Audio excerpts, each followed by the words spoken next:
Tere minu poolt, ma alustan sellega, et ma loodan, et ma räägin seda Valga juttu viimast korda, sest isegi siin on juba palju inimesi, kes on seda korduvalt kuulnud.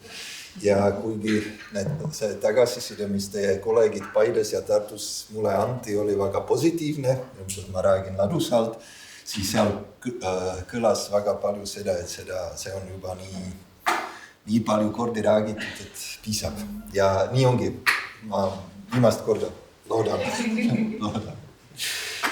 Ma olen tõepoolest nüüd 1,5 aastat Tartust, aga täna keskendun selgelt oma Valga loole. Ja Valga ma sattusin oma doktoritöö kaudu. Ma tegin doktorantuuri Tallinna Tehnikaülikoolis ja olen seal sellest saadik ka vanem lektor. Kiiresti räägin, miks on vaja, mis on hea avalik ruum, mis on ruumiloome ja kuidas ruumi mõjutab demograafia, siis lähme Valka. Ma tihti alustan selle pildiga, see on Noblessner Tallinnast, just seetõttu, et ta on kuidagi meie ajastu väga iseloomustav pild. See on tegelikult reklaampild, mida Noblessneri omanik kasutas selleks, et ostaksid need väga kallid korterid sealt. Ja see on väga oluline, sest kui see sama arendaja tahtis 20-15 aastat tagasi oma korterit maha müüa, siis näitas meile, kui ilus on vanituba, kui ilus on kõõg, ehk keskendus sissule. Nüüd tegelikult need baasvajadused, kõik korterid on head. See, mida me ootame, on hea keskkond, kus need korterid asuvad. Aga kui juba kinnisvara arendajad selleni jõudsid, siis see peab olema mingi laiem tõde, ütleme niimoodi. Loomulikult, ja miks sellel miks sellel pildil on hea avalik ruum? No see on väga lihtne vastata, sest seal on inimesi. Me võime nagu siin selle pildi peal uurida väga põhjalikult, mis hea avalik ruum tähendab, aga tegelikult hea avaliku ruumi põhitunnus on, et inimesed seal vabatahtlikult tahavad viibida. Riia tururistmik Tartu linnas ei ole hea avalik ruum, kuigi seal on väga palju inimesi, aga nad istuvad seal ummikutest, nad ei ole seal vabatahtlikult. Mis on ruumiloome? Ma olen Tartus ruumiloome osakonnas ja ütleme niimoodi, et see on selline uudissõna, mida järjest rohkem me kasutame. Ja muidu täna on ruumi jaoks väga nepaev, sest täna nimetati uue ja esimese Eesti riigiarhitekti ja selleks sai Tõnis Järjus, kes veel ei tea. Aga tema räägis oma sellest avakõnes väga palju ruumiloomest. Mis on ruumiloome? Kui inimesed midagi teevad, siis nad alati mõjutavad ruumi enda umber. Kui pisavalt palju inimesi pisavalt pikalt midagi teeb, siis see mõjub siis see mõju on suur. Aga see ei ole ruumiloome nii kaua, kui me ei mõtesta läbi, mida me teeme. Alles siis, kui me teeme teadlikult otsused, mis muutavad ruumi, siis on ruumiloome. Loomulikult, sellest ma lahendan üle. Ma tahaks nüüd kiiresti näidata, et me tihti loome ruumi kuidagi mööda mines, et me ei teadvusta, et me loome ruumi. Rõngu Alevik, sealt kaudu ma pidin Valka saama, kui ma seal veel tõdasin. Rõngu Aleviku põhiteke põhjus on, et ta asub vanal postiteel, millest on nüüd saanud maantee. Maanteed meil on hästi supris heas korras, transpordiamet neid arendab. Me andsime ühiskonnana transpordiametile 2 ülesannet, et riigimaanteed oleksid ohutud ja et seal saaks kiiresti sõita. Ja nad on sellist maanteed ehitatud läbi Rõngu. See, et see on Rõngu keskvaljak, et seal vanasti Rõngu inimestel oli laadad, et nad said seal kuskil kokku saada, see tegelikult ei huvita mitte keegi. Ehk see on täpselt see üks näide sellest otsusest, kuidas me mõjutame ruumi ja need mõjud on negatiivsed. Samamoodi see on Valga näide. Valga üks kõige suurematest riiklikutest investeeringutest oli uus kutsehariduskeskus, mida ehitati linna äärdes, sest riigil oli seal krunt. Need õpilased varem kõik olid kesklinnas, vanades hoonetes, neid hooneid anti Valga linnale tasuta üle, suur osa nendest on juba ära lammutatud, mõnedele õnnestus leida mingi muu funktsioon. Et isegi avaliku hoone asukoht on tegelikult väga suur ruumi otsus. Paides, nagu te teate, aasta 2016 ehk umbes 5 aastat hiljem kui Valga juhtus juba teistmoodi, kuigi tahe oli sama. Riigigümnaasium pidi tulema Paide äärelinna, lõpuks on ta vanalinnas selles vanas koolihoones, millele tehti väga ilusa juurdeehitus. Nüüd kiiresti, mis on need mõjud ruumile. Me tihti seostame, mis on demograafia mõjud ruumile, me tihti seostame elanikkonna kasv millegi positiivsega ja elanikkonna kahanemisega millegi negatiivsega. Ja siin on 2 pildi, üks on Las Vegas, teine Detroit umbes 15 aastat tagasi, see on ükskõik.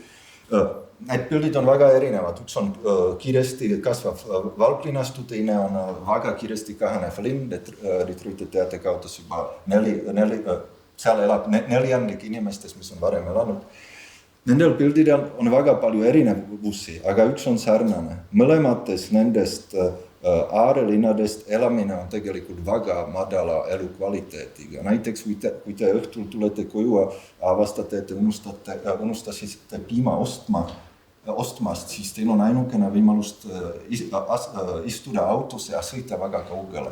Ehk see tähendab, et elanikkonna kasv automaatselt ei tähendab, et meil on kvaliteetne elukeskkond ja elanikkonna kahanemine ei tähenda automaatselt, et meil on halb elukeskkond.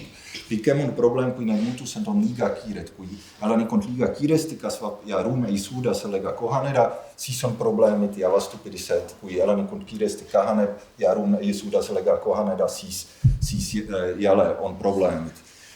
Kus me oleme Eestis? Eelmisel korral mul oli vana kaart, panen uue.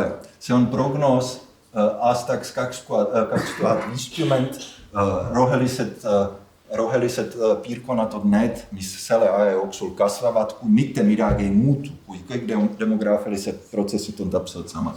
Ehk te näete, et Eesti jätkuvalt kontsentreerub 2 punkti, Tallinna ja selle umbrusesse ja Tartu umbrusesse. Teine tabel näitab, mis juhtus Eesti linnadega aastast 2000 kuni 2020. Välja Tallinn ja Saue, kõik teised linnad Eestis kaotasid omale elanikkonda keskmine kuskil 15 ja 25% vahel. Ehk tüüpiline Eesti linn on kahanev linn. Ja selles ma tahaks nüüd rääkida. Ma tulin Valka 2013 ja Valka kesklinnagi valja niimoodi, seal oli väga palju tühjeid hooneid, osa nendest oli sellest esimesest kasvuperioodist, mis on siis tsaariaegne, teine oli nõukogudeaegne hoonestus. Mida ma seal nägin? Inimesi Valgast oli olnud 3% võrra vähem kui 30 aastat tagasi. Ehk neil ei ole vaja nii palju hooneid. Ehk nägin seal väga palju tühjeid hooneid. Seetõttu, et on vähem inimesi, siis kõik taristu on liiga suur. On liiga palju parke, on liiga palju tänavaid, on liiga palju tehnilist taristu. Aga kui on vähe inimesi, siis on vähe maksumaksjaid. Ehk seda suurt taristu on raske pidada, lihtsalt ei ole raha selleks. Aga mis on tulemus? Tulemus on, et see elukeskkond ei ole atraktiivne. Et eriti kesklinnas tekib selline tunne, et miks ma siin olen, kui see keskkond on nii maha jäetud. Ja see on tegelikult kõikide kahanevate linnade põhiprobleem, et kohalikud inimesed ei suuda ennast seostada selle kodukohaga just selle uhkustunne kaudu. Linnaruum võimaldab meile seda, et see meie koht meile ka päriselt meeldiks. Ja kui sa enam ei näe sellest kohas perspektiivi, siis sa ei ole valmis panustama selle koha arengusse. Ja kui kohalikud enam ei panusta koha arengusse, siis sellel kohal tõepoolest ei ole tulevikku. Mida saab teha? Me töötasime välja sellist tööriistakasti, kuidas linnaruumi muuta. Ma kiiresti käin selle läbi, aga selle tööriistakasti alusvundament on see, et sa töötad ruumi nende inimeste jaoks, mis sul on. Nende 12 000 inimeste jaoks, kes elavad Valgas. Sa ei tee ruumi või poliitika nende inimeste jaoks, kes on ära läinud, need on kuskil mujal. Ja nendest 6500 inimestest, kes on Nõukogude aja lagunemisest kuni seni Valgast ära kadunud, on üle poole Nõukogude sõdurid ja nende perekonnad ja terve see struktuur. Me ei taha neid tagasi. Ehk tuleviku Valga peab olema kohandatud nendele inimeste arvule, mis hetkel on. See tundub väga triviaalne, aga uskuge mind, et suuresti siiani kõik need vaiksed Eesti linnad, kes kahanevad, planeerivad linna suurenemist. Siiani on niimoodi. Esimene tõristakasti osa on üldplaneering. Üldplaneering, nagu te teate, on strateegiline dokument linna arenguks. Valga üldplaneering sätestab juba preambulas, et Valga on tulevikus keskel tihedam, keskel on ka muinsuskaitseala, väljastpoolt kesklinna on ta rohelisem ja seal on rohkem privaatsus. Ja need on kõik positiivsed asjad ju. Mida tähendab, et väljastpoolt kesklinna on Valga rohelisem, seal on rohkem privaatsus? Tähendab lammutamist. Kui sul on palju hooneid, millal ei ole ühtegi perspektiivi, siis tuleb neid ära võtta. Kolmas tõristakasti osa on see, et me paradoksaalselt hakkasime ehitama munitsipaalurikorterid, sest kui sul on väga palju kortereid ja need on tühjad, siis korterite väärtus on, kinnisvara väärtus on väga madal. Kui on väga madal kinnisvara väärtus, siis erasektor ei investeeri. Kui erasektor ei investeeri, siis turul ei ole kvaliteetseid korterid. Kui keegi üldse mõtleb sellele, et ma tuleks Valka ja töötaks seal, siis esimene küsimus on, mida ma teen, kui palju raha ma selle eest saan, aga kohe teine küsimus, kus ma elan. Kui ei ole turul pakkuda kvaliteetset korterit, siis spetsialistid lihtsalt ei tule. Neljas tõristakasti osa on see, et ma ütlesin, et Valga peaks olema keskel tihedam tulevikus, aga kuidas sa tihendad keskel Valgat? Kas sa ütled inimestele kolige äärelinnas keskel? Ma ei ütle, nad seal elavad, need on nende kodud ju. Sa võid kolida keskele avalikud funktsioonid. Ja siin on üks näide, et sellest alumises pildis on väga suur koolihoone, mida me päriselt lammutasime, seal on muruplats ja kolisime seda kooli vanalinna mälestisesse, kus kõrval oli juba mahaetud hooned ja veel ehitasime natuke juurde. Viies tõristakasti osa on see, et sa pead kandma hoolt nendest inimestest ka, aga nendest hoonetest, mis teevad Valgast Valka. Ja need on need kõige väärtuslikumad mälestised. Mälestise omanik kahanevas linnas ei taha olla mitte keegi, sest see on väga suur koorem. Ja seda ei tahtnud varem ka Valga omavalitsus. Aga siis need hooned lihtsalt lagunesid. Ehk siin on üks näide hoonest, mida me saime erinevate viiside kaudu, aga vähemalt nii kaua, kui meil ei ole selle funktsiooni, siis me selle vähemalt konserveerisime. Kui te mäletate need eelmised 2 tõristakastid, nii see koolihoone kui need munitsipaalurikortermajad, need olid alati rajatud vanadesse väärtuslikutesse hoonetesse. Sul ei ole vaja uusi hooneid tekitada, aga kui sul kohe ei ole funktsioon, siis vähemalt konserveeris selle. Ja viimane tõristakast on kõige kallim, kõige nähtavam, kõige mõjuvam ja kõige populaarsem. See on see, et sa investeerid linnaruumi. Sest sa ei saa mitte kunagi omada isegi kahanevas linnas kõik hooned. Aga eeldus on, et kui need hooned asuvad keskkonnas, mis on atraktiivsem, siis nendel hoonedel on suurem tulevikuperspektiiv.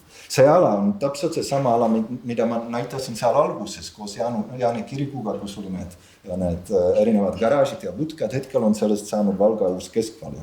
Aga me tegime korda ka piiriala. Siin on vaade Valka keskvaljakult Valga suunas. Ja need asjad, mida ma just näitasin, nendel on päris mõju. Mul on väga hea tunne, kui keegi, kes elab Valgast, on valmis öelda, et Valga on tegelikult ilus. Et me tegelikult juba on näha, et inimeste uhkust selle üle, et nad elavad Valgas, on mõnevõrra tõusnud. Loomulikult kõik need protsessid võtavad väga palju aega ja Valgal ei ole veel seda oma võidu tuleviku paras nagu ära võideldud, siin võib veel halvasti minna, aga kindlasti see olukord, mis on hetkel, ei ole võrreldav sellega, kuidas valgalased ennast tundsid 10 aastat tagasi.